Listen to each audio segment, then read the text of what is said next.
اگر یہ، میں قسم کھاتی ہوں یہ سچا نہیں ہے، میں قسم کھاتی ہوں 4 مرتبہ بولے، اور اگر یہ سچا ہے تو میرے اوپر اللہ کا غضب ہو۔ مرد سے کہا گیا تو اپنے اوپر لعنت کی بات کر، اور عورت سے کہا گیا تو اپنے اوپر غضب کی بات کر۔ پتہ یہ چلا کہ مردوں کے مقابلے میں عورتیں اللہ سے زیادہ ڈرتی ہیں، اور خاص طور سے اللہ کے غضب سے بہت ڈرتی ہیں، لہذا ان سے کہا گیا کہ تم غضب کا لفظ استعمال کرو۔ عورت جلدی یہ نہیں کہے گی کہ مجھ کے اوپر اللہ، میرے اوپر اللہ کا غضب ہو، یہ فطرت ہے عورت کی، اللہ کے غضب سے بہت ڈرتی ہو۔ میری والدہ تھیں تو 85-86 سال کی تھیں وہ، تو میں منع کرتا تھا روزے مت رکھ، مر جائے گی، نہ رے روزہ رکھے تھے ہم میں نہ جانا تھے، ہاں اس میں بولتی تھی اودھی زبان میں، میری جو زبان ہے اودھی زبان، تو کہتی نہیں ہو، اور آخر تک یعنی وہ باتھ روم تک چل کر نہیں جا سکتی تھی، گھسٹ کر جانا پڑتا تھا ان کو، لیکن روزہ نہیں چھوڑتی تھی وہ۔ کوئی مرد ہو تو چھوڑ دیتا ہے جی، عذر ہے ایسا۔ تو عورتیں جو ہوتی ہیں نا بالمقابل مردوں کے، وہ زیادہ جفاکش ہوتی ہیں، زیادہ اسٹیمنا ان کے اندر ہوتا ہے ان تمام چیزوں کو برداشت کرنے کا، اور اسٹیمنا نہ ہو تو شوہر کو پوری زندگی جھیلنا، اس سے بڑا اسٹیمنا اور کیا ہو سکتا ہے پوری زندگی جھیلتی رہتی ہے ان کو، اس سے بڑا اسٹیمنا اور کیا ہو سکتا ہے جی۔ اور بات تو تنگ آ جاتی ہیں، بولے دنیا میں تو جھیل لیا، آخرت میں تم دکھنا نہیں، دکھنا نہیں آخرت میں تم۔ اللہ،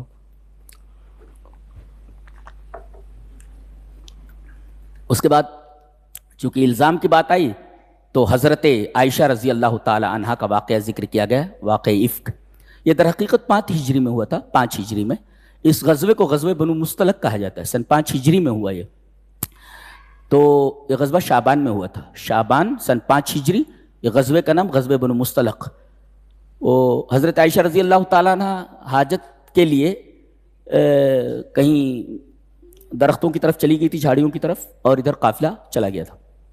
صفوان ابن معطل سلمی پیچھے تھے، جو گری بڑی چیزوں کو دیکھنے پر مامور تھے۔ ایک اونٹنی لیے ہوئے تھے وہ، قافلہ تو چلا گیا، یہ پیچھے تھے۔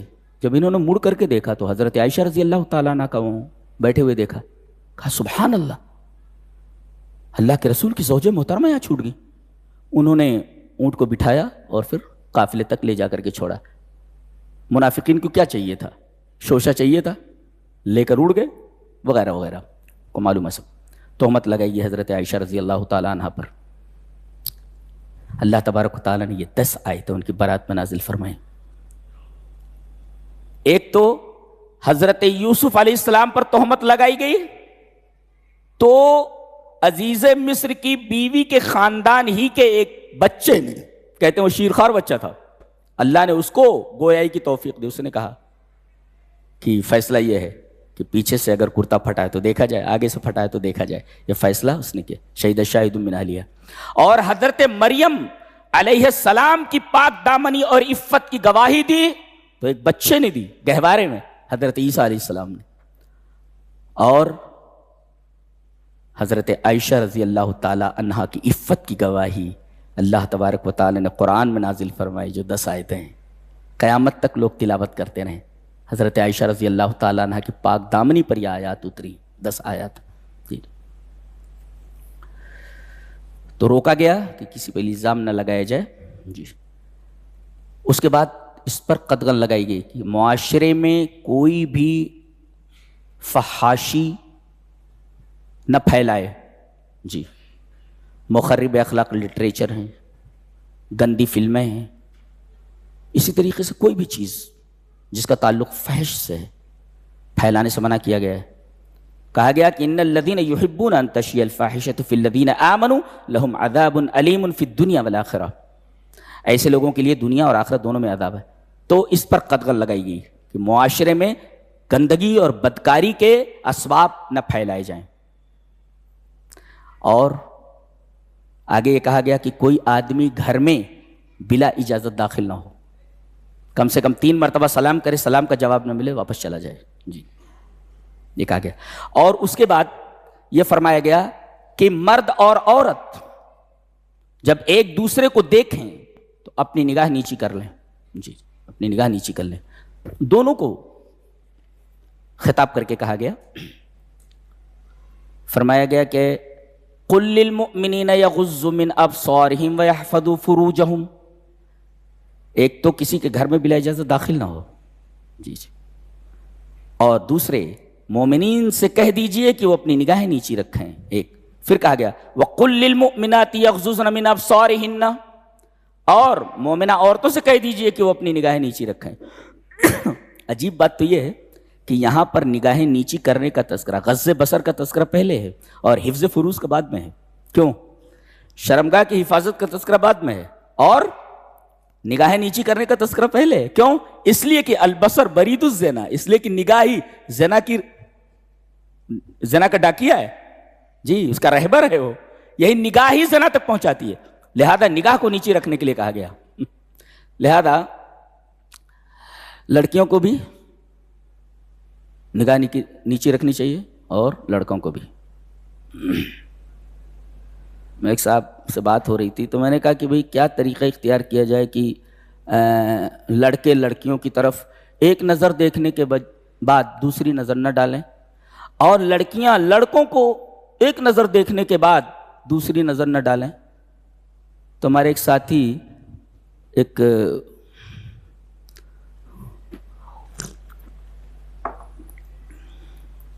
بہت پیاری بات کہہ رہے تھے کہ جب لڑکے لڑکیوں کی طرف نظر ڈالیں تو think of that her nose is running, اس کی ناک بہ رہی ہے بولے تو، دوسری تو دیکھنا ہی نہیں، اس کی ناک بہ رہی ہے بولے تو، یہ سوچنا چاہیے.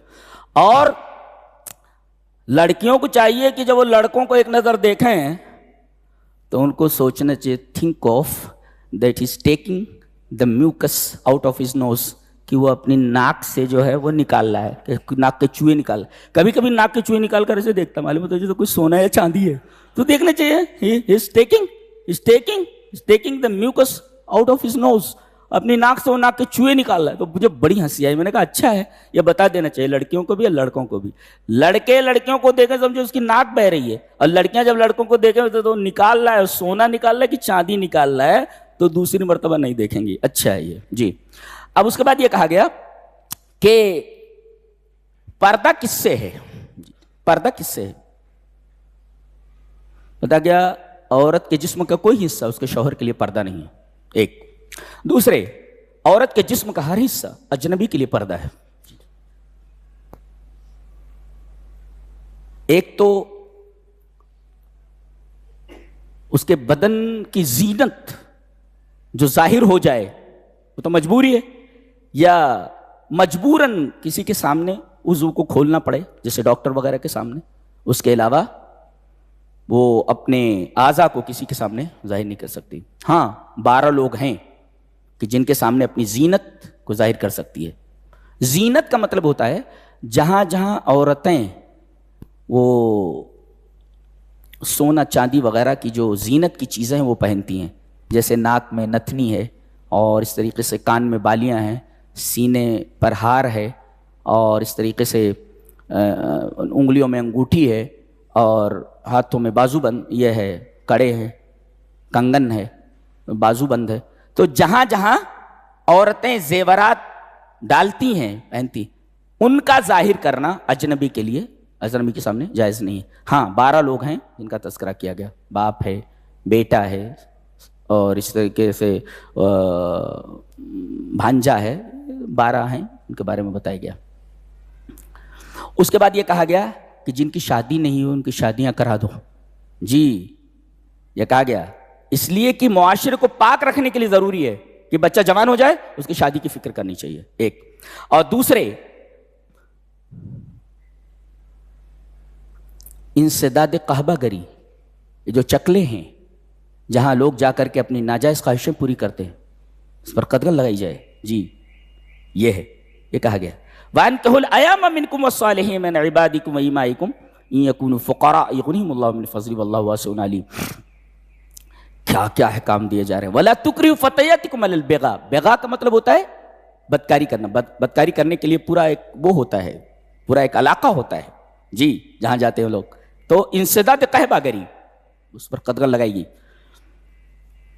اور اس کے بعد ایک حکم یہ دیا گیا کہ 3 اوقات میں وہ بچے جو ابھی جوان نہیں ہوئے ہیں، چھوٹے ہیں، ابھی چھوٹے ہونے کے باوجود 3 اوقات ایسے ہیں کہ ان کو بلا اجازت ماں باپ کے کمرے میں داخل نہ ہونے دیا جائے. چھوٹے بچے ابھی جوان نہیں ہوئے. کب کب بتایا گیا؟ ایک تو ہے کہ فجر سے پہلے، اس لیے کہ وہ وقت سونے کا ہوتا ہے. من بعد صلاۃ العشاء عام طور پر، تو من قبل صلاۃ الفجر، صلاۃ فجر سے پہلے، من بعد صلاۃ العشاء، اور دوپہر کے وقت جب آدمی قیلولہ کے لیے سوتا ہے. تو یہ 3 اوقات ایسے ہیں کہ چھوٹے بچے بھی جو ابھی جوان نہیں ہوئے ہیں، لم یبلغ الحلم، یہ بھی بلا اجازت کے اپنے ماں باپ کے کمروں میں داخل نہ ہوں. اور جب یہ بڑے ہو جائیں تو ہر وقت بلا اجازت کبھی بھی ان کے کمروں میں داخل نہ ہوں. بچے چھوٹے ہیں تو 3 اوقات میں، اور اگر بڑے ہو جائیں تو ہر وقت ماں باپ کے کمرے میں داخل ہونے سے پہلے ان سے اجازت لی جائے. اتنا عفت مآب اسلامی معاشرہ ہے، کتنا پاکیزہ، اور کتنا اصل میں اسلام کے خلاف وہی لوگ باتیں کرتے ہیں اور اسلام کو برا بھلا کہتے ہیں، اسے ٹارگٹ کرتے ہیں، جو لوگ اپنی خواہشات کو آزادانہ استعمال کرنا چاہتے ہیں. اس لیے کہ اسلام جگہ جگہ قدغن لگاتا ہے، رکاوٹیں لگاتا ہے، رکاوٹیں قائم کرتا ہے. یہ نہیں کر سکتے، یہ نہیں کر سکتے، یہ کر سکتے، یہ نہیں کر سکتے. اور یہ ہوا کے خلاف ہے، اور یہ تمام کے تمام متبع شہوات ہیں، شہوات کی اتباع کرنے والے، متبعین الہوا ہیں، خواہشات کی اتباع کرنے والے. یہ بھلا کہاں اسلام کو برداشت کر سکتے ہیں؟ اسلام تو جگہ جگہ ان کے لیے قدغنیں لگاتا ہے، جگہ جگہ ان کے لیے رکاوٹیں کھڑی کرتا ہے، بیریئرز لگاتا ہے. یہ کر سکتے ہیں، یہ نہیں کر سکتے. تو یہ خواہشات کی راہ میں روڑا ہے، اس وجہ سے اعتراض کرتے ہیں، جبکہ اندر سے مانتے ہیں کہ اسلام دنیا کا سب سے پیارا مذہب ہے. اندر سے ان کا دل بولتا ہے کہ اسلام سے اچھا کوئی مذہب نہیں دنیا میں. دیکھیے کتنا شاندار مذہب ہے، اللہ اکبر. اتنی پاکیزگی کہیں ہو سکتی ہے کسی مذہب میں؟ اللہ اکبر. یہاں تک کہ کہا گیا جب گھر میں داخل ہو تو اگر کوئی ہے تب بھی کہو السلام علیکم، اور اگر کوئی نہیں ہے تب بھی کہو السلام علیکم. اس لیے کہ جب کوئی نہیں ہے تو سلامتی کس پر؟ تم پر اور جو فرشتے ہیں ان کے اوپر. تو اگر کوئی ہے تب بھی سلام کرو، اور اگر نہیں ہے کوئی گھر میں تب بھی سلام کرو، اس لیے کہ یہ سلامتی یہ تمہارے اوپر ہے اور فرشتوں کے اوپر ہے. وہی بات کہی گئی یہاں پر. فَإِذَا دَخَلْتُمْ بُيُوتًا فَسَلِّمُوا عَلَىٰ أَنفُسِكُمْ تَحِيَّةً مِّنْ عِندِ اللَّهِ. اور یہ سلام ایک عجیب بات کہی گئی. دنیا کے جتنے بھی سلام ہیں، good night, good morning, good noon, good afternoon, good night, everything, جتنا بھی ہو سکتا، پائے لاگوں پائے لاگوں بولتے تو پائے لاگوں. تو اس طریقے کے جتنے بھی سلام کے الفاظ ہیں سب کے سب زمینی ہیں. اسلام کا سلام ایسا ہے، اللہ فرماتا ہے یہ میری طرف سے ہے، آسمان سے آیا ہے. یہ سلام کا طریقہ آسمان سے بھیجا گیا ہے.